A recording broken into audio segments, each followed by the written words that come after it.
Hallelujah, praise the Lord. இந்த காலை வேளையில் உங்கள் யாவரையும் இயேசு கிறிஸ்து நாமத்தில் வாழ்த்துகிறேன். காலைதோறும் அவர் கிருபை புதிதாக இருக்கிறபடினால இந்த புதிய நாளிலே கர்த்தருடைய கிருபையினாலே இன்றைக்கு நம்மை தேவன் ஆசீர்வதிக்க போதுமானவராக இருக்கிறார். மீண்டுமாக தேவனுடைய வார்த்தை ஆசீர்வாத மன்னா மூலமாக உங்களை சந்திப்பதிலே மகிழ்ச்சி அடைகிறேன். தேவன் எல்லா சூழ்நிலையிலிருந்தும் நம்மை காத்து ஆசீர்வதித்து மேன்மைப்படுத்த போதுமானவராக இருக்கிறார். ஆகவே இந்த காலை வேளையில் உங்களுக்காக பேசுகிற தீர்க்கமான வார்த்தையை பார்த்து நாம் ஜெபிக்க போகிறோம். தேவன் உங்களுக்காக உபாகமத்தின் புஸ்தகம் 29ஆம் அதிகாரம் 9ஆம் வசனத்தை அவர் இந்த நாளில் உங்களுக்காய் பேசுகிறார். இப்பொழுதும் நீங்கள் செய்வதெல்லாம் உங்களுக்கு வாய்க்கும்படிக்கு இந்த உடன்படிக்கையின் வார்த்தைகளை கைக்கொண்டு அவைகளின்படி செய்வீர்களாக. ஹல்லேலூயா. மோசே தேவ ஜனங்களை வழிநடத்தி கொண்டு வருகிற காலகட்டங்களிலே கானானுக்கு போவதற்கு முன்பாக சில கட்டளைகளை நியமங்களை தேவன் சொல்லுகிற நியாயப்பிரமாணத்தின் காரியங்கள் எல்லாம் அவர் தெளிவாய் போதிக்கிறார். அவர்கள் கடந்து வந்த அந்த வனாந்தர பாதையை குறித்து போதித்து கொண்டிருக்கிறார், ஞாபகப்படுத்துகிறார். கர்த்தர் என்னென்ன அற்புதம் அடையாளம் செய்து ஜனங்களை விடுவித்து கொண்டு வந்தார் என்பதை அவர் மீண்டும் ஒரு விசை இந்த உபாகமத்திலே ஜனங்களுக்கு நினைப்பூட்டுகிறார். அடுத்த தலைமுறைக்காக நீங்கள் அதை கற்றுக் கொடுக்க வேண்டும் என்று சொல்லி அந்த சூழ்நிலையில தான் கர்த்தர் காரியத்தை செய்வதை வாய்க்க பண்ணுகிற தேவனாயிருக்கிறார் என்பதை வெளிப்படுத்துகிறார். நீங்கள் அதற்கு முன்பாக வாசிக்கும் போது உபாகம் 28 1 முதல் 14 வசனங்களிலே எல்லா கட்டளைகளை கற்பனைகளை கை கொண்டு நாம் கீழ்ப்படியும் பொழுது கர்த்தர் மேன்மையாய் வைத்து ஆசீர்வாதங்களை கட்டளையிடுகிறதை அவர் சொல்லுகிறார். அதே அந்த 28ஆம் அதிகாரம் 15ஆம் வசனத்திலிருந்து கடைசி வசனம் வரைக்கும், அதாவது 68வது வசனம் வரைக்கும் சாபங்களை அவர் சொல்லுகிறார். இதன்படி செய்யாமல் போனால், கீழ்ப்படியாமல் போனால் சாபத்தை நீங்கள் பெற்றுக்கொள்வீர்கள் என்று.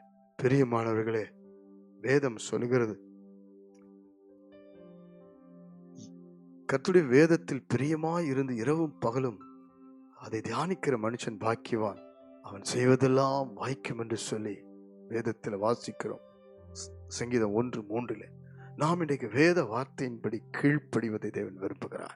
அப்பொழுது நாம் செய்வதெல்லாம் கர்த்தர் வாய்க்க பண்ணுவார். கீழ்ப்படிந்த நோவா, கீழ்ப்படிந்த ஆபிரகாம், இப்படி கீழ்ப்படிந்த ஈசாக்கு, இப்படி எல்லாம் பார்க்கும் பொழுது ஆசீர்வாதம் மேன்மைகள் வந்தது.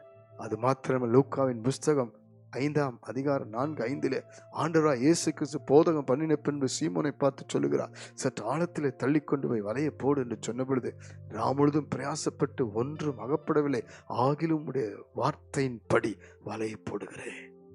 அவர் விசுவாசமாய் வலையை போடுறார். ராமுழுதும் போட்டு போட்டு ஒன்று கிடைக்காது. ஆனா ஆண்டுடைய வார்த்தை மேல விசுவாசம் வைக்கிறார். உங்க வாழ்க்கையில ஆண்டவர் மேல, ஆண்டுடைய வார்த்தை மேல விசுவாசமா இருங்க. எந்த சூழ்நிலையிலும் உங்களுக்கு ஒன்றுமில்லாத சூழ்நிலை தேவனை உருவாக்க வல்லவராக இருக்கிறார். எல்லாமே இல்லாமல் போன சூழ்நிலை இருந்தாலும் இல்லாதவர்களை இருக்கிறவராய் அழைக்கிற தேவன் உங்களுக்கு வெளிப்பட்டு ஆசீர்வதிப்பார். விசுவாசத்தோடு வார்த்தைக்கு செவி கொடுத்து செய்யுங்கள், கர்த்தர் செய்வார். அது மாத்திரமல்ல, தாவீதை குறித்து பார்க்கிறோம். அப்போஸ்தலர் 13ஆம் அதிகாரம் 22ஆம் வசனத்திலே, தாவீதை எனக்கு என் இருதயத்துக்கு ஏற்றவனாய் கண்டேன், அவன் என் சித்தத்தின்படி எல்லாம் செய்வான். சித்தம் செய்கிறவர்களுக்கு காரியத்தை வாய்க்க பண்ணுவார். தேவ சித்தம் இல்லாமல் இன்னைக்கு வாழ முடியாது. தேவ சித்தம் இல்லாமல் எதையும் செய்ய முடியாது. நம்முடைய வாழ்க்கையில தேவ சித்தம் செய்யும் பொழுதுதான் நாம் பரலோக ராஜ்யம் போக முடியும் என்று இயேசுவே சொல்லியிருக்கிறார். ஆகவே ஒவ்வொரு காரியத்தில் தேவ சித்தத்தை கேட்டு கேட்டு கேட்டு ஜெபித்து ஜெபித்து ஜெபித்து காத்திருந்து காத்திருந்து அவர் சித்தத்தின்படி செய்யும் பொழுது கர்த்தர் காரியங்களை வாய்க்க பண்ணுவார். குடும்பமாக இருக்கட்டும், ஊழியமாக இருக்கட்டும், எல்லா காரியத்தையும் ஆகட்டும், வேலை, சம்பாத்தியம், வியாபாரம், சகலத்தையும் அவர் சித்தத்தின்படி செய்ய ஒப்பு கொடுக்கலாமா? பரலோக பிதாவை துதிக்கிறோம், ஸ்தோத்திரிக்கிறோம். இந்த காலை வேளையில செய்வதெல்லாம் வாய்க்க பண்ணுகிற தேவனாகிய கர்த்தாவே, உம்முடைய வார்த்தைக்கு கீழ்ப்படியவும், ஆண்டவரே உம்முடைய வார்த்தையை விசுவாசிக்கவும், உம்முடைய சித்தத்தின்படி செய்யவும் எங்களுக்கு நீர் போதித்திருக்கிறீர். இந்த வேளையில ஜெபிக்கிற அத்தனை குடும்பத்தையும் ஆசீர்வதியும். அவர்களுக்கு நீர் தாமே கொடுத்த வாக்குத்தத்தங்களை விசுவாசிக்கட்டும், நம்பிக்கையோடு இருக்கட்டும், அதன்படி செய்யட்டும், கீழ்ப்படியட்டும், ஆண்டவரே விட்டு கொடுக்கட்டும். ஆண்டவருடைய வார்த்தைக்கின்படி செய்வதற்கு, அவருடைய சித்தத்தின்படி செய்வதற்கு இப்பொழுது ஒப்பு கொடுக்கிற அத்தனை பேருடைய குடும்பத்தையும், வாழ்க்கையும், ஊழியத்தையும், அவருடைய வேலை, வியாபாரம், சம்பாத்தியம், அவருடைய குடும்பத்தையும், பிள்ளைகளையும் நீர் ஆசீர்வதி செய்வதெல்லாம் வாய்க்க பண்ணுவீரா. இயேசுவின் நாமத்தில் நாங்கள் ஜெபிக்கிறோம். ஆசீர்வதி, மகிமைப்படுத்தும் ஜீவனுள்ள நல்ல பிதாவே. ஆமென். ஆமென். God bless you. கர்த்தர் செய்வதெல்லாம் வாய்க்க பண்ணுவார்.